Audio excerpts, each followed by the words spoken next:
ജയസറാം പുണ്യാത്മാക്കളെ, സാദര പ്രണാമം. ഇന്ന് 1201 കർക്കിടകം 14 2026 ജൂലൈ 30 വ്യാഴാഴ്ച. ഇന്ന് കിഷ്കിന്ധാകാന്ഡം ആരംഭിക്കുകയാണ്. ചർച്ച ചെയ്യുന്നത് 388 വരികളാണ്.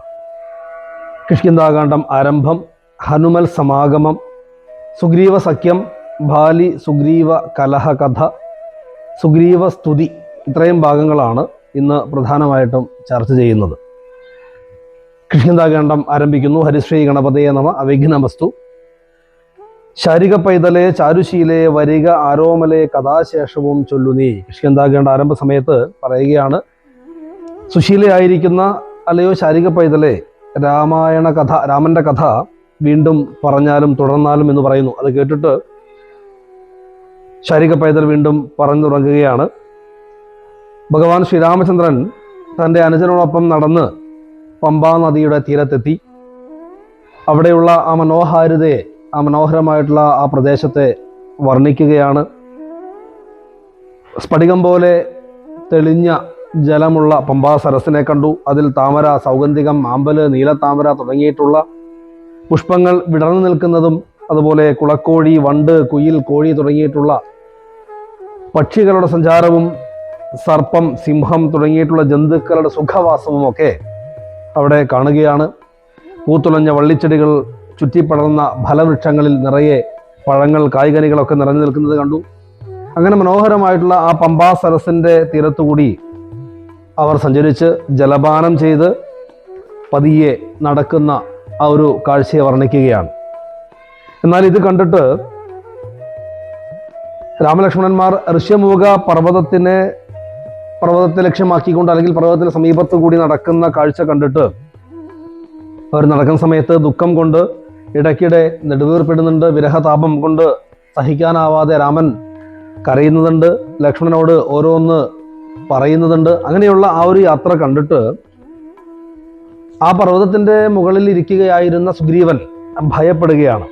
സീതാവിരാഹം പൊറാഞ്ഞ് കരകയും ചൂതായുധാർത്തി മുഴുത്ത് പറകയും, അങ്ങനെ സീതയുടെ ആ വിരഹത്തെക്കുറിച്ച് ഓർത്തുകൊണ്ട് ദുഃഖിച്ച് ലക്ഷ്മണനോട് പലതും പറഞ്ഞുകൊണ്ട് നടക്കുന്ന ആ ഒരു കാഴ്ച കണ്ടപ്പോൾ പർവ്വതത്തിന്റെ മുകളിലിരിക്കുന്ന സുഗ്രീവൻ ഭീതനായി വന്നു. ദിനകരപുത്രൻ സൂര്യന്റെ പുത്രനായ സുഗ്രീവൻ ഭീതനായി, അഥവാ ഭയപ്പെട്ടു. സത്വരം മന്ത്രികളോടും കുതിച്ചു പാഞ്ഞ് ഉത്തുംഗമായ ശൈലാഗ്രമേറിയിടിനാൻ. അവരെ കണ്ടിട്ട് ഭയപ്പെട്ട സുഗ്രീവൻ തൻ്റെ മന്ത്രിമാരോടുകൂടെ ചേർന്നുകൊണ്ട് ആ ഋഷ്യമൂക പർവ്വതത്തിന്റെ ഏറ്റവും ഉയർന്ന ഭാഗത്തേക്ക് കുതിച്ച് പാഞ്ഞ് എത്തിച്ചേർന്നു. എന്നിട്ട് തൻ്റെ മന്ത്രിപ്രവരനായ മാരുതിയോട് ഭയേന ചൊല്ലിയിടിനാൻ. ആരീ വരുന്നതിരുവർ സന്നദ്ധരായി നേരെ ധരിച്ചു വരിക നീ വേഗേന. വീരന്മാരെത്രയുമെന്ന് തോന്നും കണ്ടാൽ അഗ്രജൻ ചൊൽകിയാൽ എന്നെ ബലാലിംഗ നിഗ്രഹിപ്പാനായി വരുന്നവരല്ലല്ലീ. മാരുതിയോട് പറയുകയാണ്, നീ വേഗം തന്നെ പോയിട്ട് ആ വരുന്ന രണ്ടുപേർ ആരാണ് എന്ന് അറിഞ്ഞിട്ട് വരണം. അവർ ആരാണ് എന്ന് നേരെ ധരിച്ചു വരണം, യഥാർത്ഥത്തിൽ മനസ്സിലാക്കി വരണം. അവർ വീരന്മാരാണെന്ന് കണ്ടാൽ തന്നെ അറിയാം. തൻ്റെ അഗ്രജൻ, തൻ്റെ സഹോദരൻ പറഞ്ഞയച്ചിട്ട് തന്നെ വധിക്കാനായിട്ട് വരുന്നവരാണ് എന്ന് എനിക്ക് തോന്നുന്നുണ്ട്. അങ്ങനെയാണോ എന്ന് സംശയമുണ്ട്. അതുകൊണ്ട് നീ പോയിട്ട് അവരാരാണ് എന്ന് മനസ്സിലാക്കിയിട്ട് വരൂ. അതോടൊപ്പം പറയുന്നു, അവർ വിക്രമമുള്ളവരാണ്. വിക്രമമുള്ളവർ എത്രയും തേജസ്സ, ദിക്കുകളൊക്കെ വിളങ്ങുന്നു കാണുക നീ. എല്ലാ ദിക്കുകളും വിളങ്ങുന്നുണ്ട്. അവർ വിക്രമമുള്ളവരാണ്. എന്നാൽ താപസവേഷം ധരിച്ചിട്ടുണ്ട്, ശാപബാണാസി ശസ്ത്രങ്ങളുമുണ്ട്. അവർ യോദ്ധാക്കളാണ്, കാരണം അമ്പം വില്ലും കൈകളിൽ ധരിച്ചിട്ടുണ്ട്. അവർ താപസന്മാരാണ്, താപസ വേഷം ധരിച്ചിട്ടുണ്ട്. അതുകൊണ്ട് അല്ലയോ വായുസുത, നീയൊരു വിപ്രവേഷം പൂണ്ട്, നീയൊരു ബ്രാഹ്മണ വേഷം ധരിച്ചുകൊണ്ട് അവരുടെ സമീപത്തേക്ക് ചെല്ലണം. വക്രനേത്രാലാഭ ഭാവങ്ങൾ കൊണ്ടവർ ചിത്തമെന്തെന്ന് അതറിഞ്ഞാൽ, അവരുടെ വാക്കും അതുപോലെ കണ്ണിൻ്റെ ദൃഷ്ടിയും വാക്കുകളും ഒക്കെ കേട്ടിട്ട് അവരുടെ ആ ഭാവങ്ങളെല്ലാം മനസ്സിലാക്കിയിട്ട് നീ ഒരു കാര്യം അറിയണം, അവർ ശത്രുക്കളാണോ മിത്രങ്ങളാണോ എന്നറിയണം. ഹസ്തങ്ങൾ കൊണ്ടറിയിച്ചിടൂ ശത്രുക്കളെങ്കിൽ, അവർ ശത്രുക്കളാണെങ്കിൽ നീ കൈ ഉയർത്തിയിട്ട് എന്നെ അറിയിക്കണം. അതല്ലെങ്കിൽ, അവർ ശത്രുക്കളെല്ലാം മിത്രങ്ങളാണെങ്കിൽ നിന്നുടെ വക്രപ്രാസാദ മന്ദസ്മേര സഞ്ജയ, മിത്രമെന്ന് ഉള്ളതും എന്നോട് ചൊല്ലണം. വക്രപ്രാസാദ മന്ദസ്മേര സംജ്ഞയ മിത്രം എന്നുള്ളത് നീ വന്നിട്ട് എന്നോട് നിന്റെ വാക്കുകൾ കൊണ്ട് തന്നെ, നിന്റെ മനോഹരമായിട്ടുള്ള മുഖം കൊണ്ട് തന്നെ നീ എന്നോട് പറയണം. നിന്റെ മുഖപ്രസാദത്തോടു കൂടി പുഞ്ചിരിച്ച് ഭയപ്പെടാനില്ല എന്ന് നീ എന്നെ അറിയിക്കണം. നോക്കൂ, ശത്രുക്കളാണെങ്കിൽ കൈ ഉയർത്തി അറിയിക്കണം. അതല്ല, മിത്രങ്ങളാണെങ്കിൽ നിന്റെ മുഖപ്രസാദത്തോടു കൂടി പുഞ്ചിരിച്ച് ഭയപ്പെടാനില്ല എന്നുള്ള വൃത്താന്തം എന്നെ അറിയിക്കണം എന്ന് പറഞ്ഞിട്ട് ഇവിടെ സുഗ്രീവൻ ഹനുമാൻ സ്വാമിയെ ആ ശ്രീരാമ ലക്ഷ്മണന്മാരുടെ സമീപത്തേക്ക് പറഞ്ഞു വിടുന്നു. കർമ്മസാക്ഷി സുതൻ വാക്കുകൾ കേട്ടവൻ ബ്രഹ്മചാരി വേഷം ആലംബ്യ സാധനം. സുഗ്രീവന്റെ വാക്ക് കേട്ടിട്ട് ഒരു ബ്രഹ്മചാരിയുടെ വേഷം ധരിച്ചുകൊണ്ട് ഹനുമാൻ സ്വാമി ശ്രീരാമ ലക്ഷ്മണന്മാരുടെ സമീപത്തേക്ക് ചെന്നു. എന്നിട്ട് പറയുന്നു, അങ്കജൻ തന്നെ ജയിച്ചൊരു കാന്തി പൂണ്ടിങ്ങനെ കാണായ നിങ്ങൾ ഇരുവരും ആരെന്നറികയിൽ ആഗ്രഹമുണ്ട്. നിങ്ങൾ ആരാണ് എന്ന്. കാമദേവനെ പോലും ജയിക്കുന്ന ശ്രീരാമലക്ഷ്മണന്മാരുടെ സമീപത്ത് എത്തിച്ചേർന്നിട്ട് ആഞ്ജനേയൻ അവരോട് പറയുകയാണ്, കാമദേവനെ പോലും ജയിക്കുന്ന ശരീരകാന്തിയുള്ള നിങ്ങൾ ആരാണ് എന്നറിയാൻ എനിക്ക് ആഗ്രഹമുണ്ട്. സ്വന്തം തേജസ് കൊണ്ട് ഈ ദിക്കുകളെ മുഴുവൻ പ്രകാശിപ്പിക്കുന്ന സൂര്യചന്ദ്രന്മാരാണോ നിങ്ങളെന്ന് സംശയിച്ചു പോകുന്നു. മൂന്ന് ലോകത്തിൻ്റെയും രക്ഷകന്മാരായിട്ടുള്ള ഈശ്വരന്മാരാണോ, അശ്വിനി ദേവതകളാണോ എന്ന് തോന്നിപ്പോകുന്നു. മാത്രമല്ല, ആദിപുരുഷൻ മനുഷ്യരൂപം ധരിച്ചുകൊണ്ട് ഈ ഭൂമിയിൽ ധർമ്മ സംസ്ഥാപനത്തിന് വേണ്ടിയിട്ട് അവതരിക്കുമെന്നറിഞ്ഞിട്ടുണ്ട്. ഇനി അങ്ങനെയുള്ളവരാണോ? സൃഷ്ടിസ്ഥിതി സംഹാര ലീലകൾ നിർവഹിക്കുന്നതിന് വേണ്ടിയിട്ട് തയ്യാറായിരിക്കുന്ന നരനാരായണന്മാരാണോ എന്നൊക്കെ സംശയം തോന്നിപ്പോവുകയാണ് നിങ്ങളെ കണ്ടിട്ട് എന്ന് ഹനുമാൻ സ്വാമി ഇവിടെ ശ്രീരാമ ലക്ഷ്മണന്മാരെ കണ്ടുകൊണ്ട് പറയുകയാണ്. അതുകൊണ്ടാണ് മുക്തി നൽകും നരനാരായണന്മാരെന്ന് ഉൾത്താരിൽ എന്ന് തോന്നുന്നു നിരന്തരം. ഈ ലോകത്തെ ജനങ്ങൾക്ക് മുക്തി നൽകുവാൻ വേണ്ടിയിട്ട് അവതരിച്ചിരിക്കുന്ന നരനാരായണന്മാരാണ് എന്ന് പോലും നിങ്ങളെ കാണുമ്പോൾ തോന്നിപ്പോവുകയാണ് എന്ന് ഇവിടെ ഹനുമാൻ സ്വാമി പറയുമ്പോൾ, അപ്രകാരം പറഞ്ഞ് തൊഴുതു നിൽക്കുന്ന ആഞ്ജനേയനെ കണ്ടുകൊണ്ട് ഇത്തം പറഞ്ഞ് തൊഴുതു നിന്നിടുന്ന ഭക്തനെ കണ്ടു പറഞ്ഞു രഘുത്തമൻ. അങ്ങനെ ഹനുമാൻ സ്വാമി അപ്രകാരമെല്ലാം പറഞ്ഞ് തൊഴുതു നിൽക്കുന്നത് കണ്ടപ്പോൾ ശ്രീരാമൻ പറയുകയാണ്, പശ്യ സഖേ വടുരൂപിണം ലക്ഷ്മണ നിശേഷ ശബ്ദശാസ്ത്രമനേന ശ്രുതം ഇല്ലൊരപശബ്ദമെങ്ങുമേ വാക്കിങ്കൽ നല്ല വയ്യാകരണൻ വടു നിർണയം. അപ്രകാരത്തിലെല്ലാം മനോഹരമായിട്ടുള്ള വാക്കുകൾ കൊണ്ട് പറഞ്ഞ് നിർത്തി ബഹുമാനത്തോടുകൂടി ഭയഭക്തിയോടുകൂടി തൊഴുതു നിൽക്കുന്ന ആഞ്ജനേയനെ കണ്ടിട്ട് ശ്രീരാമൻ ലക്ഷ്മണനോട് പറയുകയാണ്, ലക്ഷ്മണ, വടുരൂപിയായ ഒരു ബ്രാഹ്മണരൂപിയായ ഒരു ബ്രഹ്മചാരി രൂപിയായിട്ടുള്ള ഇവനെ കണ്ടാലും ശബ്ദശാസ്ത്രം മുഴുവൻ ഇവൻ നല്ല പോലെ പഠിച്ചിട്ടുണ്ട്. വാക്കിൽ ഒരപശബ്ദം പോലുമില്ല. ഹനുമാൻ സ്വാമി പറഞ്ഞ വാക്കിനെ ശ്രീരാമൻ ഇവിടെ അളന്നു മുറിച്ച് പറയുകയാണ്. വടുരൂപിയായിരിക്കുന്ന ഇദ്ദേഹത്തെ കണ്ടില്ലേ, ശബ്ദശാസ്ത്രം എന്താണ് എന്നുള്ളത് പൂർണ്ണമായിട്ടും പഠിച്ചിട്ടുള്ള ഒരാളാണ്. വാക്കിൽ എവിടെയും തന്നെ യാതൊരു തരത്തിലും ഒരു അപശബ്ദവും കാണാനില്ല. നല്ല വ്യാകരണ വിദഗ്ധനാണ് എന്ന് തീർച്ചയായിട്ടും മനസ്സിലായിട്ടുണ്ട് എന്ന് പറയുന്നു. എന്നിട്ട് ഹനുമാൻ സ്വാമിയെ നോക്കിയിട്ട് മാനവവീരനും അപ്പോൾ അരുൾ ചെയ്തു. ഹനുമാൻ സ്വാമിയെ നോക്കിയിട്ട് ശ്രീമാൻ പറയുകയാണ്, രാമൻ എന്നുടെ നാമം, ദശരഥ ഭൂമിപാലേന്ദ്ര തനയൻ. ദശരഥൻ എന്ന രാജാവിന്റെ മകനായിട്ടുള്ള രാമനാണ് ഞാൻ. എൻ്റെ സഹോദരനായ ലക്ഷ്മണനാണ് എൻ്റെ കൂടെയുള്ളത്. ഞങ്ങളുടെ കൂടെ എൻ്റെ ഭാര്യ ജാനകി എന്ന് പേരുള്ള, ജനകന്റെ പുത്രിയായിരിക്കുന്ന സീത എന്ന് പേരുള്ള എൻ്റെ ഭാര്യ കൂടെ ഉണ്ടായിരുന്നു. അച്ഛൻ്റെ ആജ്ഞയനുസരിച്ച് തപസ്സിനായിട്ട് ഞങ്ങൾ വനത്തിൽ വന്ന സമയത്ത് ഒരു കാട്ടാളൻ, ഒരു രാക്ഷസൻ എൻ്റെ പത്നിയെ ജാനകി ദേവിയെ കട്ടുകൊണ്ടിടിനാൻ. കാനനയെ ഞങ്ങൾ തിരഞ്ഞു നടക്കുന്നു. ആ സീതാദേവിയെ, എൻ്റെ ഭാര്യയെ ഈ കാട്ടിലൂടെ ഞങ്ങൾ തിരഞ്ഞു നടക്കുകയാണ്. സീതയെ കണ്ടതില്ല, എന്നാലോ കണ്ടുകിട്ടി നിന്നെ. നീ ആരടോ സഖേ? ഇപ്പോൾ സീതാദേവിയെ അന്വേഷിച്ച് നടന്ന സമയത്ത് എനിക്ക് കാണാൻ സാധിച്ചത് കണ്ടുകിട്ടിയ നിന്നെയാണ്. നീ ആരാണ് എന്ന് പറഞ്ഞാലും ചൊല്ലിയിടുക. ഇത് കേട്ട മാരുതി കൂപ്പിത്തൊഴുതു ചൊല്ലുകയാണ്, സുഗ്രീവനാകിയ വാനരേന്ദ്രൻ പർവ്വതാഗ്രേ വസിക്കുന്നത് അത്ര രഘുപതേ.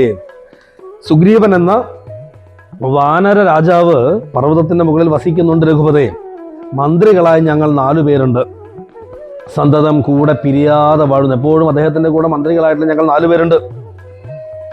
അഗ്രജനാകിയ ബാലി കബീശ്വരൻ ഉഗ്രൻ ആട്ടിക്കളഞ്ഞിടിനാൻ തമ്പിയെ. സുഗ്രീവനുള്ള പരിഗ്രഹം തന്നെയും അഗ്രജൻ തന്നെ പരിഗ്രഹിച്ചിടിനാൻ. അതായത് ഇവിടെ ഹനുമാൻ സ്വാമി സുഗ്രീവന്റെ ചരിത്രം പറയുകയാണ്.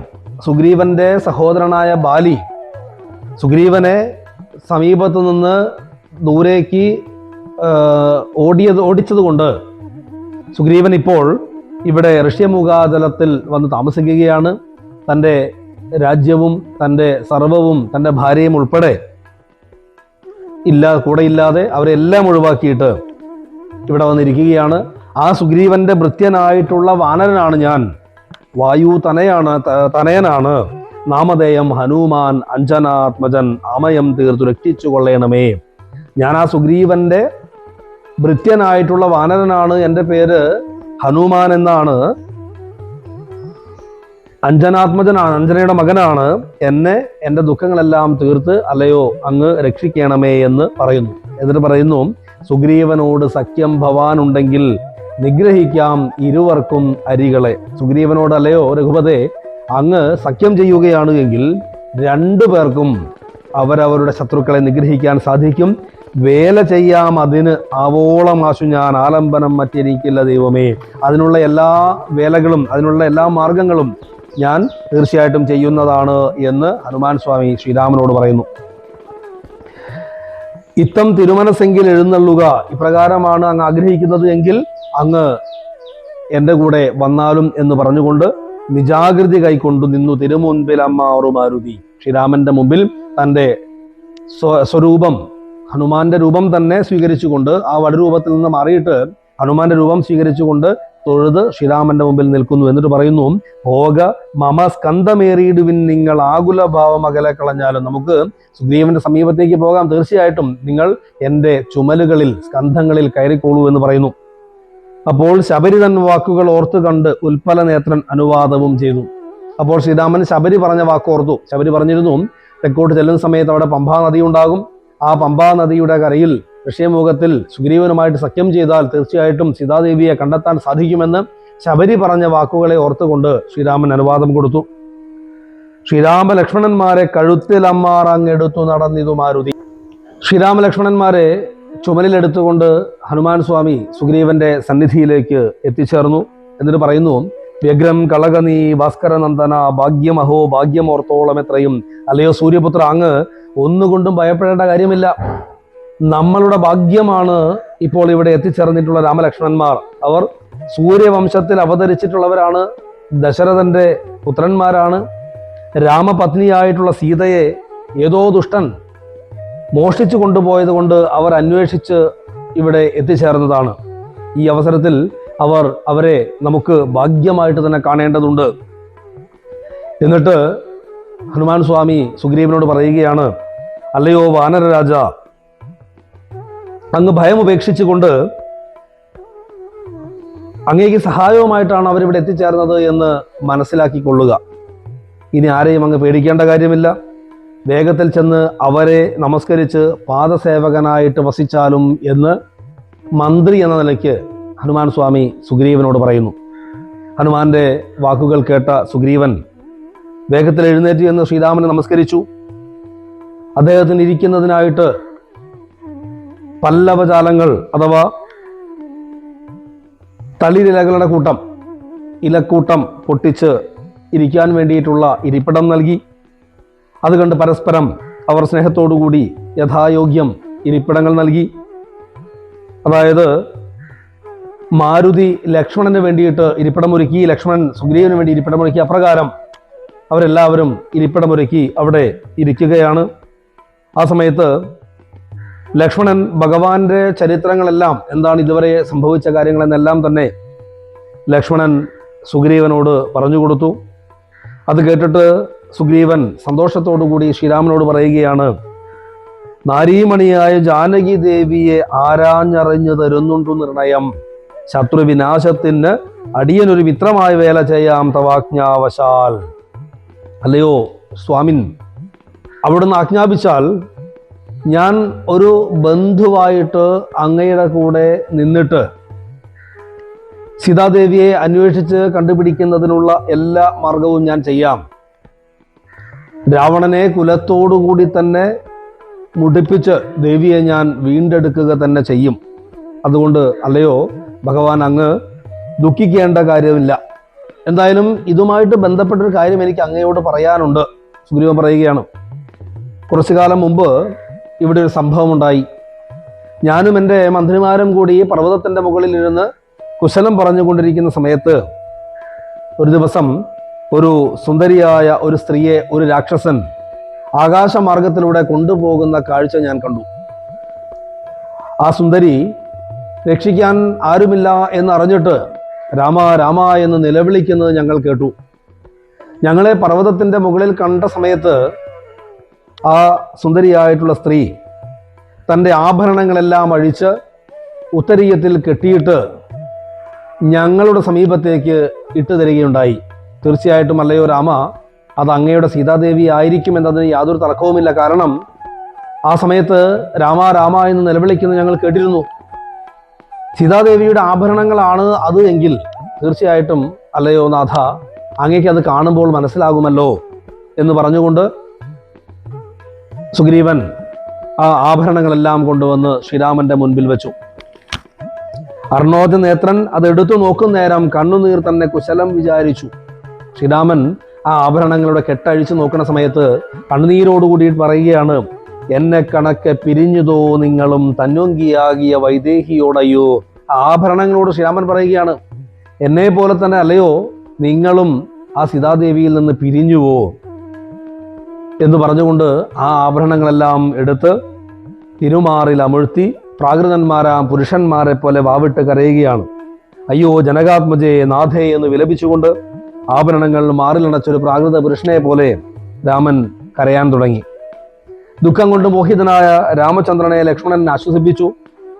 എന്നിട്ട് പറഞ്ഞു, പ്രഭോ, ദുഃഖമടക്കിയാലും സുഗ്രീവന്റെ സഹായത്താൽ നമുക്ക് ദേവിയെ വീണ്ടെടുക്കാൻ സാധിക്കും. സുഗ്രീവൻ വാക്ക് തന്നു കഴിഞ്ഞിരിക്കുന്നു. അതുകൊണ്ട് നമുക്ക് ദുഃഖത്തിന് ഇടയില്ല എന്ന് പറഞ്ഞുകൊണ്ട് ലക്ഷ്മണൻ രാമനെ ആശ്വസിപ്പിക്കുകയാണ്. അത് കണ്ട് സുഗ്രീവനും ഭഗവാനെ ആശ്വസിപ്പിച്ചു. സ്വാമൻ ധൈര്യത്തോടുകൂടി ഇരുന്നാലും രാവണനെ വധിച്ച് ദേവിയെ തീർച്ചയായിട്ടും ഞാൻ കൊണ്ടുവന്ന് തരും എന്ന് പറയുന്നു. ലക്ഷ്മണന്റെയും സുഗ്രീവന്റെയും ഈ വാക്കുകൾ കേട്ട് ഭഗവാൻ അല്പസമയം ആശ്വസിച്ചു. ഈ സന്ദർഭത്തിൽ ഹനുമാൻ നല്ല ലഗ്നം നോക്കി, ശുഭലഗ്നം നോക്കി അഗ്നി ജ്വലിപ്പിച്ചു. രാമസുഗ്രീവന്മാരെ അന്യോന്യം സഖ്യം ചെയ്യിപ്പിച്ചു. മർക്കട ശ്രേഷ്ഠനാം മാരുതി അന്നേരം അഗ്നിയെയും ജ്വലിപ്പിച്ചു. ശുഭമായ ലഗ്നവും പാർത്ത് ചെയ്യിപ്പിച്ചു സഖ്യവും. സുഗ്രീവ രാഘവന്മാർ അഗ്നിസാക്ഷിയായി സഖ്യവും ചെയ്ത് പരസ്പരം കാര്യവും സിദ്ധിക്കുമെന്നുറച്ച് ആത്മഖേദം കളഞ്ഞ് ഉത്തുംഗമായ ശൈലാഗ്രേ മരുവിനാർ. ഈ സഖ്യത്തിലൂടെ പരസ്പരം രണ്ടുപേർക്കും കാര്യസാധ്യം സംഭവിക്കും എന്ന് ഉറച്ച് വിശ്വസിച്ച് ദുഃഖമെല്ലാം കളഞ്ഞ് അവർ പർവ്വതത്തിന് മുകളിൽ ഇരിക്കുകയാണ്. ആ സമയത്ത് സുഗ്രീവൻ താനും ബാലിയും തമ്മിലുണ്ടായിട്ടുള്ള അഥവാ സഹോദരന്മാരായിട്ടുള്ള തങ്ങൾക്കിടയിൽ എന്താണ് ശത്രുത ഉണ്ടാവാനുള്ള കാരണമെന്ന് ശ്രീരാമനോട് പറയുകയാണ്. സുഗ്രീവൻ പറയുന്നു, പണ്ട് മായാവി എന്നൊരു അസുരേശ്വരൻ ഉണ്ടായതു മയൻ തന്നുടെ പുത്രനായി. മയൻ എന്ന രാക്ഷസന്റെ പുത്രനായിട്ടുള്ള മായാവി എന്ന അസുരൻ ബാലിയോട് യുദ്ധം ചെയ്യുന്നതിനായിട്ട് വന്നു. കാരണം ഈ ലോകത്താരും തന്നെ അദ്ദേഹത്തെ തോൽപ്പിക്കാൻ, ഈ മായാവിയെ തോൽപ്പിക്കാൻ ആരും ഇല്ലാത്തത് കൊണ്ട് ബാലിയെ യുദ്ധത്തിന് വിളിക്കുകയാണ്. അപ്രകാരം കിഷ്കിന്ധയിൽ വന്ന് ബാലിയെ യുദ്ധത്തിന് വിളിച്ചു. ശക്തനായ ബാലി ചാടി പുറപ്പെട്ടു ചെന്ന് മുഷ്ടി ചുരുട്ടി ഈ അസുരനെ പ്രഹരിച്ചു. അവൻ ആ പ്രഹരമേറ്റ് ബാലിയുടെ പ്രഹരശേഷി താങ്ങാൻ സാധിക്കാതെ ഭയന്ന് ഓടി. ബാലിയാകട്ടെ ആ അസുരന്റെ പുറകെ ഓടുകയും ചെയ്തു. അവനെ കൊല്ലുക തന്നെ വേണമെന്ന് നിശ്ചയിച്ച് അവന്റെ പുറകെ ഓടി. ജ്യേഷ്ഠൻ പോകുന്നത് കണ്ടിട്ട് ജ്യേഷ്ഠനെ സഹായിക്കാനായിട്ട് ഞാനും പുറകെ പോയി എന്ന് സുഗ്രീവൻ പറയുന്നു. അപ്രകാരം അവരോടി ആ അസുരൻ മായാവി ഒരു ഗുഹയുടെ അകത്തേക്ക് പ്രവേശിച്ചു. മായാവിയെ കൊല്ലുവാനായിട്ട്, അസുരനെ കൊല്ലുവാനായിട്ട് ജ്യേഷ്ഠൻ ആ ഗുഹയുടെ അകത്തേക്ക് പ്രവേശിക്കുന്നതിന് മുമ്പ് എന്നോട് പറഞ്ഞു, നീ സഹോദര ഇവിടെ തന്നെ നിൽക്കൂ, ഞാൻ തീർച്ചയായിട്ടും അവനെ വധിച്ചിട്ട് പുറത്തേക്ക് വരും. ഞാൻ അകത്ത് ചെന്നിട്ട് ആ ഗുഹയുടെ ഉള്ളിൽ നിന്ന് പുറത്തേക്ക് ഒഴുകി വരുന്നത് പാലാണ് എങ്കിൽ ഒരു കാര്യം മനസ്സിലാക്കുക, അസുരൻ മരിച്ചു. ചോരയാണ് പുറത്തേക്ക് ഒഴുകി വരുന്നത് എങ്കിൽ നീ അരുതാത്തത് സംഭവിച്ചു എന്ന് മനസ്സിലാക്കിയിട്ട് അസുരൻ എന്നെ വധിച്ചു എന്ന് തിരിച്ചറിഞ്ഞിട്ട് അസുരൻ പുറത്തേക്ക് വരാത്ത രീതിയിൽ ആ ഗുഹയുടെ വാതിൽ, ആ ഗുഹയുടെ ദ്വാരം അടച്ചിട്ട് നീ രാജ്യത്തിലേക്ക് തിരിച്ചു പോകണം, കിഷ്കിന്ധയിലേക്ക് തിരിച്ചു പോകണം എന്ന് പറഞ്ഞേൽപ്പിച്ചു. അപ്രകാരം ജ്യേഷ്ഠന്റെ വാക്കും കേട്ടുകൊണ്ട് ഞാൻ ആ ഗുഹാമുഖത്ത് കാത്തുനിന്നു. 1 മാസം കഴിഞ്ഞിട്ടും ബാലി ഗുഹയുടെ അകത്ത് നിന്ന് പുറത്തേക്ക് വന്നില്ല. ഗുഹാമുഖത്ത് നിന്ന് ആ സമയത്ത് പുറത്തേക്ക് രക്തം ഒഴുകി വരുന്നത് കണ്ടു. അതീവ ദുഃഖത്തോടു കൂടിയിട്ട് തൻ്റെ ജ്യേഷ്ഠൻ മരണപ്പെട്ടുവോ എന്ന് ചിന്തിച്ചുകൊണ്ട് അസുരൻ പുറത്തേക്ക് വരാത്ത രീതിയിൽ ഗുഹയുടെ വാതിൽ അടച്ചുകൊണ്ട് ഞാൻ ദുഃഖത്തോടുകൂടി കിഷ്കിന്ധയിലേക്ക് തിരിച്ചെത്തി. അരാജകത്വത്തിൽ പെടരുത്, രാജാവില്ലാതാകരുത് എന്നുള്ളത് കൊണ്ട് കിഷ്കിന്ധ രാജ്യത്തെ ആളുകളെല്ലാവരും ചേർന്ന് രാജ്യനിവാസികൾ എന്നെ അവിടുത്തെ രാജാവായിട്ട് വാഴിച്ചു. എന്നാൽ കുറച്ചു കാലം കഴിഞ്ഞപ്പോൾ മഹാശക്തനായ ബാലി തിരിച്ചു വന്നു. ആ ഗുഹയിൽ സംഭവിച്ചത് മായാവി എന്ന ആ അസുരന്റെ മായയായിരുന്നു എന്ന് ആരും അറിഞ്ഞില്ല. എന്നാൽ ഇവിടെ ബാലി കരുതിയത് താൻ പുറത്തു വരാതിരിക്കാൻ വേണ്ടിയിട്ട് തൻ്റെ അനുജനായ സുഗ്രീവൻ അഥവാ ഞാൻ ബാലിയെ ഗുഹയ്ക്കകത്ത് അടച്ചിട്ടതാണ് എന്ന് ജ്യേഷ്ഠൻ തെറ്റിദ്ധരിക്കുകയും അതിൻ പ്രകാരം എന്നെ കൊല്ലുവാൻ വേണ്ടി വരികയും ചെയ്തു. ക്രുദ്ധനായ ബാലി എന്നെ സംഹരിക്കുന്നതിനായിട്ട് പാഞ്ഞെടുത്തു. പ്രാണഭയം കൊണ്ട്, ജീവഭയം കൊണ്ട് ഞാൻ പല ദിക്കിലും ഓടി നടക്കുകയാണുണ്ടായത്. അവസാനം ഈ പർവ്വതത്തിലേക്ക് ഞാൻ എത്തി. പണ്ട് ഒരു മുനിശാപം സഹോദരന് ജ്യേഷ്ഠന് ബാലിക്ക് ലഭിച്ചിട്ടുള്ളത് കൊണ്ട് ഈ ഋഷ്യമൂക പർവ്വതത്തിൽ ജ്യേഷ്ഠൻ വരാറില്ല. എൻ്റെ ഭാര്യയെയും ധനവും രാജ്യവും എല്ലാം ബാലി അപഹരിച്ചു. ഞാൻ പ്രാണഭയം കൊണ്ട് ബാലി കയറാത്ത ഈ ഋഷ്യമൂക പർവ്വതത്തിൽ ദുഃഖത്തോടുകൂടി വസിക്കുകയാണ്. ഇപ്പോൾ അങ്ങയുടെ പാദപങ്കേരുഹങ്ങൾ കൊണ്ട്, അങ്ങിവിടെ എത്തിയത് കൊണ്ട്, അങ്ങയുടെ പാദസ്പർശം കൊണ്ട് എനിക്ക് വളരെ ആശ്വാസം ലഭിച്ചിരിക്കുന്നു എന്ന് സുഗ്രീവൻ രാമനോട് പറഞ്ഞു. ഇതെല്ലാം കേട്ട് ദുഃഖത്തോടു കൂടിയിട്ട് സുഗ്രീവനെ ശ്രീരാമൻ ചേർത്ത് പിടിക്കുകയാണ്. സുഗ്രീവന്റെ വാക്കുകൾ കേട്ട് ദുഃഖം തോന്നിയ ഭഗവാൻ സുഗ്രീവനോട് പറയുന്നു, ശത്രുവിനെ കൊന്ന് നിന്റെ ഭാര്യയും രാജ്യവും ധനവുമെല്ലാം നിനക്ക് തിരിച്ച് ഏൽപ്പിക്കുന്നതായിരിക്കും. രാമന്റെ വാക്കുകൾ സത്യമായി തന്നെ വരും എന്ന് ശ്രീരാമൻ പറയുകയാണ്. ശത്രുവിനെ കൊന്ന് പത്നിയും രാജ്യവും വിത്തവുമെല്ലാം അടക്കിത്തരുവൻ ഞാൻ, സത്യം ഇത് രാമഭാഷിതം കേവലം. രാമഭാഷിതം സത്യമായി തന്നെ വരും എന്ന് സുഗ്രീവന് വാക്കു കൊടുക്കുന്നു. ഭഗവാന്റെ വാക്കുകൾ കേട്ട് സന്തോഷമുണ്ടായെങ്കിലും സുഗ്രീവൻ അപ്പോഴും ചില സംശയങ്ങൾ ബാക്കി നിൽക്കുകയാണ്. സുഗ്രീവൻ പറഞ്ഞു, സ്വർലോകനാഥജനാകിയ ബാലിയെ കൊല്ലുവാനേറ്റം പണിയുണ്ട്. ബാലി മഹാബലവാനാണ്. ഇന്ദ്രപുത്രനായ ബാലിയെ കൊല്ലുക എന്നുള്ളത് അത്ര എളുപ്പമല്ല. ഒരിക്കൽ ദുന്ദുബി എന്ന അസുരൻ ഒരു പോത്തിന്റെ രൂപത്തിൽ ഇവിടെ യുദ്ധത്തിനായിട്ട് കിഷ്കിന്ധയിൽ വരികയും ബാലിയോട് യുദ്ധത്തിൽ ഏർപ്പെടുകയും ബാലി ആ ദുന്ദുബിയുടെ കൊമ്പിൽ പിടികൂടിയിട്ട് നിലത്തേക്ക് മറിച്ചിട്ട് ആ തല ചവിട്ടി പറിച്ചെടുത്ത് ചുഴറ്റി എറിയുകയും ചെയ്തു. അപ്രകാരം ചുഴറ്റി എറിഞ്ഞപ്പോൾ രക്തം തെറിച്ചു വീണിട്ടാണ് മതംഗമുനിയുടെ ആശ്രമം അശുദ്ധമായത്. ആശ്രമത്തിന് ദോഷം വരുത്തിയ ബാലി ഋഷ്യമൂകാചലത്തിൽ വന്നാൽ തല പൊട്ടിത്തെറിച്ചു പോകുമെന്നുള്ള ശാപം അന്ന് മുനി നൽകിയതാണ്.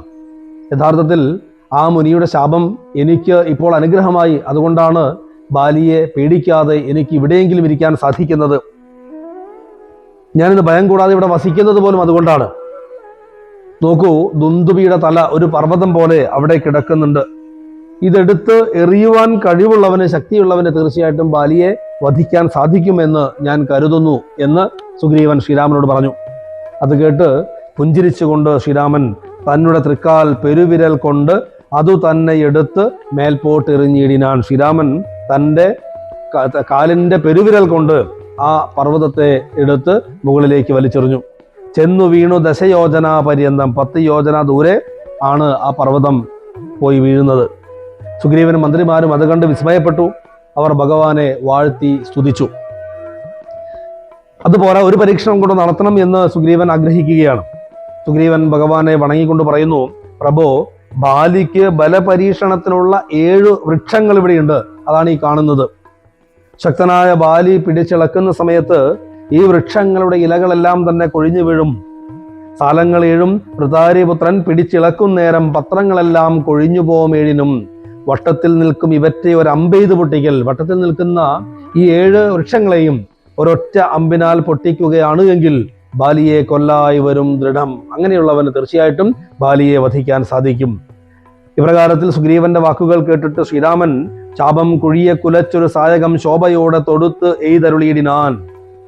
ഒരു അമ്പെടുത്തിട്ട് ശോഭയോടുകൂടി ആ അമ്പ് അയക്കുന്നു.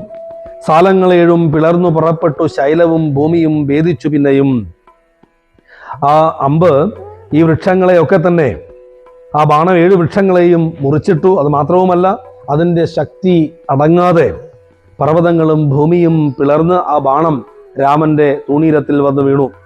അത്ഭുതത്തോടു കൂടിയിട്ട് ഈ കാഴ്ച കണ്ട സുഗ്രീവൻ ചിരിച്ചുകൊണ്ട് കൂപ്പി തൊഴുതുകൊണ്ട് പറയുന്നു, സാക്ഷാൽ ജഗന്നാഥനാം പരമാത്മാവ് സാക്ഷിഭൂതൻ നിന്തിരുവടി നിർണയം. സാക്ഷാൽ നാരായണനാണ് അങ്ങ് എന്നെനിക്ക് മനസ്സിലായി. പണ്ടു ഞാൻ ചെയ്തൊരു പുണ്യഫലോദയം കൊണ്ട് കാണുവാനും എനിക്ക് യോഗം വന്നു. ഞാൻ മുൻപ് ചെയ്ത ഏതോ ജന്മങ്ങളിൽ ചെയ്ത പുണ്യം കൊണ്ടാണ് എനിക്ക്, അല്ലയോ മഹാവിഷ്ണു നാരായണ, അങ്ങയെ കാണാൻ സാധിച്ചത്. മോക്ഷതനായ ഭവാനെ ലഭിക്കയാൽ മോക്ഷമൊഴിഞ്ഞ് ഒന്നപേക്ഷിക്കുന്നതില്ല ഞാൻ. മോക്ഷതനായ ഭവാനിൽ ഞാൻ ലയിച്ചത് കൊണ്ട് എനിക്ക് മോക്ഷമല്ലാതെ മറ്റൊന്നും വേണ്ട.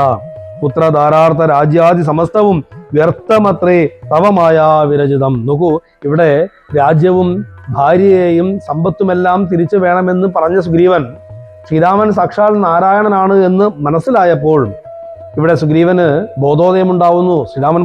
സുഗ്രീവൻ പറയുന്നു, മറ്റൊന്നും എനിക്ക് വേണ്ട, രാജ്യമോ സമ്പത്തോ ഒന്നും വേണ്ട. എനിക്ക് വേണ്ടത് അങ്ങയുടെ അനുഗ്രഹമാണ്, അങ്ങയോടുള്ള ചേർച്ചയാണ്. മണ്ണിനായി ഊഴി കുഴിച്ച നേരം നിധി തന്നെ ലഭിച്ചതുപോലെ രഘുപതേ. മണ്ണിന് വേണ്ടിയിട്ട് ഭൂമി കുഴിച്ചപ്പോൾ അതിനുള്ളിൽ നിന്ന് നിധി ലഭിച്ചതുപോലെയാണ് ഇപ്പോൾ എൻ്റെ അവസ്ഥ. ഞാൻ ബാലിയെ വധിക്കാൻ വേണ്ടിയിട്ടൊരു സഹായമാകും എന്നേ കരുതിയുള്ളൂ. പക്ഷേ അങ്ങയുടെ സാന്നിധ്യം കൊണ്ട് എനിക്ക് എല്ലാവിധത്തിലുള്ള മോക്ഷവും മുക്തിയും എല്ലാം ഇവിടെ കൈവല്യം വന്നിരിക്കുന്നു എന്ന് സുഗ്രീവൻ പറയുകയാണ്. എന്നിട്ട് പറയുകയാണ്, ധർമ്മദാന വ്രത തീർത്ഥ തപക്രതു കർമ്മപൂർത്തേഷ്ട്യാദികൾ കൊണ്ട് ഒരുത്തനും വന്നുകൂടാ ബഹുസംസാരനാശനം. വിവിധ കർമ്മങ്ങൾ കൊണ്ട് ഒരാൾക്കും ഒരു തരത്തിലും സംസാരനാശനം ഉണ്ടാവുകയില്ല. അങ്ങയുടെ അനുഗ്രഹം ലഭിക്കണമെങ്കിൽ തീർച്ചയായിട്ടും ഭക്തി കൊണ്ട് ത്വൽപാദ പത്മാവലോകനം കേവലം ഇപ്പോൾ അകപ്പെട്ടതും ത്വൽകൃപാബലം, അങ്ങയുടെ കൃപാബലം കൊണ്ട് അനുഗ്രഹം കൊണ്ട് മാത്രമാണ് എനിക്ക് അങ്ങയെ കാണാൻ സാധിച്ചത്. യാതൊരു തന്നെ ചിത്തം നിന്തിരുവടി പാദാംബുജത്തിൽ ഇളകാതുറയ്ക്കുന്നു. ഏതൊരാളുടെ മനസ്സാണോ അങ്ങയുടെ പാദാംബുജങ്ങളിൽ ഇളകാതെ ഉറച്ചു നിൽക്കുന്നത്, കാൽക്ഷണം പോലും, കാൽ നിമിഷമെങ്കിലും അവൻ അത്തരത്തിൽ അങ്ങയുടെ പാദങ്ങളിൽ ചിന്തയുറയ്ക്കുകയാണ് എങ്കിൽ അവൻ തനിക്കൊക്കെ നീങ്ങിയിടും അജ്ഞാനം. അവന്റെ അജ്ഞാനമൊക്കെ നിമിഷ നേരം കൊണ്ട് തന്നെ ഇല്ലാതാകും എന്നുള്ളതിന് സംശയമില്ല എന്ന് ഇവിടെ സുഗ്രീവൻ പറയുന്നു. സുഗ്രീവന്റെ അനുഭവത്തിലൂടെ ചിത്തം ഭവാങ്കലുറയ്ക്കായെങ്കിലും അതിഭക്തിയോടെ രാമരാമേതി സാദരം ചൊല്ലുന്നവന് ദുരിതങ്ങൾ വേരറ്റു നല്ലനായേറ്റം വിശുദ്ധനാം നിർണയം. പിന്നീട് പറയുന്നു, ഭഗവാനിൽ മനസ്സുറപ്പിക്കാൻ ശക്തിയില്ലെങ്കിൽ പോലും, കുറച്ചു മുമ്പ് പറഞ്ഞത് കാൽ ക്ഷണമെങ്കിലും ഭഗവാനിലേക്ക് മനസ്സുറപ്പിക്കാൻ സാധിച്ചാൽ അവന് മോക്ഷം ലഭിക്കുമെന്നാണ്. വീണ്ടും അടുത്ത വരിയിൽ പറയുന്നു, ഭഗവാനിൽ മനസ്സുറപ്പിക്കാൻ ശക്തി ഇല്ലെങ്കിൽ പോലും ഭക്തിയോടുകൂടി രാമനാമം ജപിച്ചാൽ, മറ്റൊന്നും വേണ്ട, ഭക്തിയോടുകൂടിയിട്ട് രാമനാമം ജപിച്ചാൽ സർവപാപങ്ങളിൽ നിന്നും വിമുക്തനായിത്തീരും. പിന്നീട് പറയുന്നു, ശത്രുക്കളെ ജയിക്കണമെന്നോ കുടുംബസുഖം അനുഭവിക്കണമെന്നോ എനിക്ക് ആഗ്രഹമില്ല രാമ. മുക്തി ലഭിക്കുവാൻ ഭക്തിയല്ലാതെ മറ്റൊന്നും വേണ്ട. മുക്തി ലഭിക്കുവാൻ വേണ്ടിയിട്ട് ഭക്തി മാത്രമേ വേണ്ടൂ. ഭക്തി ഒഴിഞ്ഞ് മറ്റൊന്നുമേ വേണ്ടിയില്ല. മുക്തി വരുവാൻ മുകുന്ദാധയാനിതേ. മദ്യപനെങ്കിലും ബ്രഹ്മജ്ഞനെങ്കിലും സദ്യോ വിമുക്തനാം നാമജപത്തിനാൽ. മദ്യപനാണെങ്കിലും ബ്രഹ്മഹത്യ ചെയ്തവനാണെങ്കിലും മറ്റേത് പാപം ചെയ്തവനാണെങ്കിലും ഭക്തിയോടുകൂടി നാമജപമുണ്ടെങ്കിൽ അവന് മുക്തി ലഭിക്കുമെന്നുള്ളത് തർക്കമില്ലാത്ത കാര്യമാണ് എന്ന് സുഗ്രീവൻ ഇവിടെ സ്തുതിക്കുന്നു. അപ്രകാരത്തിൽ വിവിധ നാമങ്ങൾ കൊണ്ട് സ്തുതിച്ചിട്ട് അവസാനം പറയുന്നു, ത്വത്പാദ പങ്കജത്തിങ്കൽ ഉറയ്ക്കണം എപ്പോഴും ഉൾക്കാമ്പെനിക്ക് രമാപദേ. അങ്ങയുടെ പാദപങ്കജത്തിൽ എപ്പോഴും എൻ്റെ മനസ്സ് ഉറയ്ക്കുക വേണം. എൻ്റെ ഹൃദയം അങ്ങയുടെ പാദപത്മത്തിൽ ഉറയ്ക്കട്ടെ. നാവ് കൊണ്ട് നാണം കൂടാതെ നാമകീർത്തനം ചെയ്യാൻ കഴിയണം. നാമസങ്കീർത്തന പ്രിയയാകണം എന്നുടെ ജിഹ്വ സദാ നാണമെന്നിയേ. എന്നുടെ നാക്ക് എപ്പോഴും നാണമില്ലാതെ, എന്ന് വെച്ചാൽ യാതൊരു തരത്തിലും മടി കൂടാതെ അങ്ങയുടെ നാമം ജപിക്കാൻ എനിക്ക് സാധിക്കണം. ത്വച്ചരണാപുരുഹങ്ങളിൽ എപ്പോഴും അർച്ചനം ചെയ്യായി വരിക കരങ്ങളാൽ. എൻ്റെ കരങ്ങൾ കൊണ്ട് എപ്പോഴും അങ്ങേക്ക് അർച്ചന ചെയ്യാൻ സാധിക്കണം. കണ്ണുകൾ ഭഗവത് രൂപങ്ങളെ ദർശിക്കാൻ സാധിക്കണം. എന്നോട് കണ്ണുകൾ കൊണ്ട് നിരന്തരം ചാരുരൂപങ്ങൾ കാണായി വരണം. അതുപോലെ കാതുകൾ ഭഗവത് ചരിത്രങ്ങൾ കർണങ്ങൾ കൊണ്ട് കേൾക്കായി വരയണം. സദാ നിന്നുടെ ചാരു ചരിത്രം ധരാവതേ. മച്ചരണദ്വയം സഞ്ചരിച്ചിരണം അച്യുതക്ഷേത്രങ്ങൾ തോറും രഘുപതേ. എൻ്റെ കാലുകൾ, എൻ്റെ പാദങ്ങൾ എപ്പോഴും അച്യുതക്ഷേത്രങ്ങൾ, വിഷ്ണുക്ഷേത്രങ്ങൾ, അങ്ങയുടെ സന്നിധാനങ്ങളിലേക്ക് സഞ്ചരിക്കുവാൻ വേണ്ടി സാധിക്കണം. എൻ്റെ അവയവങ്ങൾ പാദതീർത്ഥങ്ങൾ ഏൽക്കട്ടെ. ശിരസ് എപ്പോഴും തൃപാദങ്ങളിൽ നമസ്കരിക്കട്ടെ. ഉത്തമാംഗം കൊണ്ട് നമസ്കരിക്കായി വരയണം എപ്പോഴും അങ്ങയുടെ മുമ്പിൽ എന്ന് പ്രാർത്ഥിക്കുന്നു. ഇപ്രകാരം എല്ലാം വാഴ്ത്തി സ്തുതിച്ച സുഗ്രീവനെ ഭഗവാൻ സന്തോഷത്തോടുകൂടി മാറോട് ചേർത്ത് ആശ്ലേഷിക്കുകയാണ്. തൻ്റെ ശരീരസ്പർശം കൊണ്ട് സർവ്വപാപങ്ങളും നശിച്ച സുഗ്രീവന്റെ ഹൃദയത്തെ കാര്യസാധ്യത്തിന് വേണ്ടി ഭഗവാൻ അല്പമൊന്ന് മയക്കുകയാണ്, മോഹിപ്പിക്കുകയാണ്. കാരണം ഇവിടെ ശ്രീരാമന് സീതാദേവിയെ സ്വീകരിക്കുക എന്നതിനേക്കാൾ രാവണവധം എന്ന് പറയുന്ന വലിയൊരു ദൗത്യമുണ്ട്. ആ ദൗത്യത്തിന് വേണ്ടിയിട്ട് പോകുമ്പോൾ സുഗ്രീവന്റെ രാജ്യം വേണമെന്നുള്ള ചിന്ത ആവശ്യമാണ്. അതുകൊണ്ടാണ് ഇവിടെ അവസാനം പറയുന്നത്, മംഗലാത്മാവായ സുഗ്രീവനെ തഥാ മായയാ തത്ര മോഹിപ്പിച്ച് തന്നേരം കാര്യസിദ്ധിക്ക് കരുണാജലനിധി. ഇവിടെ സുഗ്രീവൻ പറഞ്ഞു, തനിക്ക് തൻ്റെ രാജ്യം വേണ്ട, തൻ്റെ ഭാര്യയെ വേണ്ട, പുത്രനെ വേണ്ട, എനിക്ക് മോക്ഷം മാത്രം മതി, അങ്ങയിലേക്ക് ലയിച്ചാൽ മതി, തൻ്റെ ജന്മ ഉദ്ദേശം അവസാനിച്ചിരിക്കുന്നു എന്നെല്ലാം പറയുമ്പോൾ അവിടെ ശ്രീരാമൻ പറയുന്നതാണ്, അല്ലെങ്കിൽ രാമായണം നമുക്ക് പറയുന്നതാണ്, മംഗലാത്മാവായ സുഗ്രീവനെ തഥാ മായ തത്ര മോഹിപ്പിച്ച് തന്നേരം കാര്യസിദ്ധിക്ക് കരുണാജലനിധി എന്ന്. ഇത്രയും ഭാഗങ്ങളോട് കൂടിയിട്ട് ഇന്നത്തെ പാഠഭാഗം അവസാനിക്കുകയാണ്. ഇതിൽ പ്രധാനമായിട്ടും കിഷ്കിന്ധാകാന്ഡം ആരംഭിക്കുന്നത് മുതൽ സുഗ്രീവ സ്തുതി വരെയാണ് എന്ന് നമ്മൾ കണ്ടു. ഹനുമാൻ സ്വാമിയെ ആദ്യമായിട്ട് കാണുമ്പോൾ അവിടെ സുഗ്രീവൻ ഹനുമാൻ സ്വാമിയെ പറഞ്ഞു വിടുന്നത് ബാലി പറഞ്ഞയച്ച ആരെങ്കിലുമാണോ? കാരണം ബാലിക്ക് ഈ ഋഷ്യമുഖ പർവ്വതത്തിലേക്ക് കയറാൻ സാധിക്കുകയില്ല. പകരം തന്നെ വധിക്കുന്നതിന് വേണ്ടി ആരെങ്കിലും പറഞ്ഞയച്ചതാണോ എന്നുള്ള ശങ്ക കൊണ്ടാണ് സുഗ്രീവൻ ഹനുമാൻ സ്വാമിയെ പറഞ്ഞയക്കുന്നത്. ഹനുമാൻ സ്വാമി ആവട്ടെ ഒരു വടുരൂപിയായിട്ട് രാമലക്ഷ്മണന്മാരുടെ മുമ്പിൽ ചെന്ന് അവരെ ആദ്യം സ്തുതിക്കുന്നു.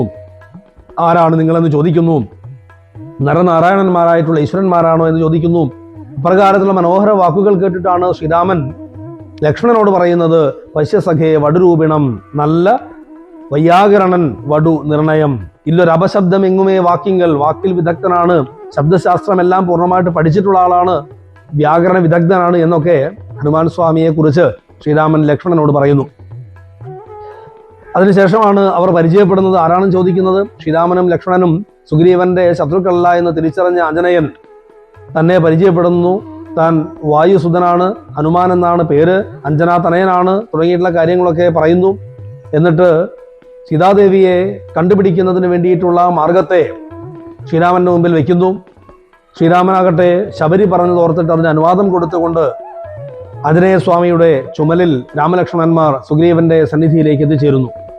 സുഗ്രീവനോട് ഇവർ ശത്രുക്കളല്ല എന്ന് ഹനുമാൻ സ്വാമി ബോധിപ്പിക്കുകയും പരസ്പരം അവർ കാര്യങ്ങൾ സംസാരിക്കുകയും അഗ്നിസാക്ഷിയായിട്ട് സഖ്യം ചെയ്യുകയും ചെയ്യുന്നു. ആ സഖ്യമനുസരിച്ച് സുഗ്രീവന്റെ വിഷമത്തെ രാമൻ പരിഹരിക്കും, രാമന്റെ വിഷമത്തെ സുഗ്രീവന് പരിഹരിക്കും എന്നുള്ളതാണ് സഖ്യം. അതിൻ്റെ അടിസ്ഥാനത്തിൽ മുന്നോട്ട് പോകാൻ വേണ്ടി അവർ തീരുമാനിക്കുകയും ബാലിയും സുഗ്രീവനും തമ്മിലുള്ള കലഹകഥ എന്താണ് എന്ന്, എപ്രകാരമാണ് കലഹമുണ്ടായത് എന്നും ബാലിയുടെ ശൗര്യം എന്താണ് എന്നെല്ലാം തന്നെ ശ്രീരാമന്റെ മുമ്പിൽ സുഗ്രീവൻ വർണ്ണിക്കുന്നു. ബാലി നിസാരക്കാരനല്ല, വളരെ പെട്ടെന്ന് അയാളെ പരാജയപ്പെടുത്താൻ സാധിക്കുകയില്ല എന്നെല്ലാം പറയുന്നു. അതിനെല്ലാം മറുപടിയായിട്ട് ശ്രീരാമൻ തൻ്റെ പ്രവൃത്തിയിലൂടെ സുഗ്രീവനെ ബോധിപ്പിക്കുകയും ചെയ്യുന്നു. അതെല്ലാം കണ്ടപ്പോൾ സുഗ്രീവനെ ബോധ്യപ്പെടുത്താൻ വേണ്ടിയാണ് ശ്രീരാമൻ താൻ ആരാണ് എന്നുള്ള തത്വത്തെ സുഗ്രീവന് മുമ്പിൽ ബോധിപ്പിച്ചത്. എന്നാൽ ഇവിടെ സുഗ്രീവന് കൃത്യമായിട്ട് മനസ്സിലാകുന്നു ഇത് സാക്ഷാൽ നാരായണനാണ്, മഹാവിഷ്ണുവാണ് എന്നുള്ളത്. തൻ്റെ മുമ്പിൽ തൻ്റെ സുഹൃത്തായിട്ട് സാക്ഷാൽ മഹാവിഷ്ണു വന്നു എന്നറിഞ്ഞപ്പോൾ സുഗ്രീവൻ തൻ്റെ എല്ലാ ദുഃഖങ്ങളെയും മറന്നിട്ട്, തൻ്റെ എന്തിനാണോ രാമനുമായിട്ട് സഖ്യം ചെയ്തത് എന്ന് പോലും മറന്നിട്ട് മോക്ഷം മാത്രം ആഗ്രഹിച്ചുകൊണ്ട് ഭഗവാനിൽ ലയിക്കാൻ വേണ്ടി ആഗ്രഹിച്ചു. അവിടെയാണ് ശ്രീരാമൻ കാര്യസാധ്യത്തിന് വേണ്ടി എന്നൊരു പദം രാമായണത്തിൽ നമ്മൾ കണ്ടു, മായ മോഹിപ്പിക്കുന്നു എന്നുള്ളത്. ബാക്കി എല്ലാ സ്തുതികളിലും, ഇതിനു മുമ്പ് നമ്മൾ കണ്ട എല്ലാ സ്തുതികളിലും എല്ലാവരും സ്തുതിയുടെ അവസാനമായിട്ട് പറയുന്നത് അങ്ങയുടെ മായ കൊണ്ട് എന്നെ മോഹിപ്പിക്കരുതേ എന്നാണ്. ഇവിടെ സുഗ്രീവന്റെ സ്തുതിയിൽ അങ്ങനെ ഒരു പദം നമ്മൾ കണ്ടില്ല. അതിന് അവസാനമായിട്ട് ശ്രീരാമൻ പറയുന്നു, കാര്യസാധ്യത്തിന് വേണ്ടിയിട്ട് സുഗ്രീവനെ മോഹിപ്പിച്ചേ മതിയാകൂ. കാരണം ഒരു സഖ്യം ചെയ്തിരിക്കുന്നത്, ആ സഖ്യം എന്നത് ശ്രീരാമനും സുഗ്രീവനും തമ്മിലുള്ള സഖ്യം പരസ്പരം കാര്യം സാധിക്കുന്നതിന് വേണ്ടിയിട്ടാണ്. അവിടെ പരസ്പരം കാര്യം സാധിക്കുക എന്നാൽ സുഗ്രീവന്റെ നഷ്ടപ്പെട്ടു പോയ രാജ്യത്തെ തിരിച്ചെടുക്കുക എന്നുള്ളതും രാമന് തൻ്റെ പത്നിയെ തിരിച്ചെടുക്കുക എന്നുള്ളതുമാണ്. അതിനുവേണ്ടി സഖ്യം ചെയ്തിട്ട് ആ സഖ്യത്തിൻ്റെ കാതലായിട്ടുള്ള കാര്യത്തിലേക്ക് കടക്കുന്നതിന് മുമ്പ് സുഗ്രീവൻ അതെല്ലാം ഉപേക്ഷിച്ച് മോക്ഷപഥത്തിലേക്ക് എത്തുവാൻ പോയാൽ ശ്രീരാമന്റെ അവതാര ലക്ഷ്യം നടക്കുകയില്ല എന്നുള്ളത് കൊണ്ടാണ് ശ്രീരാമൻ പറയുന്നത്, അല്ലെങ്കിൽ രാമായണം നമ്മളോട് പറയുന്നത്, മായ തത്ര മോഹിപ്പിച്ച് തന്നേരം കാര്യസിദ്ധിക്ക് കരുണാ ജലനിധി എന്നത്. എന്തായാലും അപ്രകാരത്തിൽ ശ്രീരാമ സ്മൃതിയോട് കൂടിയിട്ട്, ശ്രീരാമന്റെ സങ്കല്പത്തോടു കൂടിയിട്ട് ഇവിടെ വലിയൊരു ദൗത്യത്തിന്, വലിയൊരു സഖ്യത്തിന് ശ്രീരാമനും സുഗ്രീവനും തമ്മിൽ സഖ്യം ചെയ്തു. വലിയൊരു കാര്യം നടക്കുന്നതിന് വേണ്ടിയിട്ട് രാമായണത്തിലെ, രാമകഥയിലെ, രാമചരിത്രത്തിലെ ഏറ്റവും പ്രധാനപ്പെട്ട മുഹൂർത്തമാണ് ആഞ്ജനേയ സ്വാമിയുടെ സങ്കല്പത്തിൽ ഇവിടെ നടന്നിരിക്കുന്ന ഈ ഒരു സുഗ്രീവ സഖ്യം. അപ്രകാരത്തിൽ ഭഗവാന്റെ ഉദ്ദേശ ലക്ഷ്യത്തിന് വേണ്ടിയിട്ട്, അവതാര ലക്ഷ്യത്തിന് വേണ്ടിയിട്ട് ചെയ്യപ്പെട്ട ഈ സഖ്യത്തിലൂടെ നമ്മുടെ മനസ്സ് ഭഗവാനുമായിട്ട് സഖ്യമായി ചേരട്ടെ എന്ന് മാത്രം പ്രാർത്ഥിച്ചുകൊണ്ട്, സങ്കല്പിച്ചുകൊണ്ട് ഇന്നത്തെ പാഠഭാഗം നമുക്ക് ഗുരുപാദങ്ങളിൽ സമർപ്പിക്കാം. ജയ് സീതാറാം. മംഗളം കൗസലേന്ദ്രായ മഹനീയ ഗുണാത്മനേ ചക്രവർത്തി തനൂജായ സാർവഭൗമായ മംഗളം. ഓം ശ്രീ ഹനുമത്സേവിത സീതാരാമചന്ദ്ര ഭഗവാൻ കീ ജയ.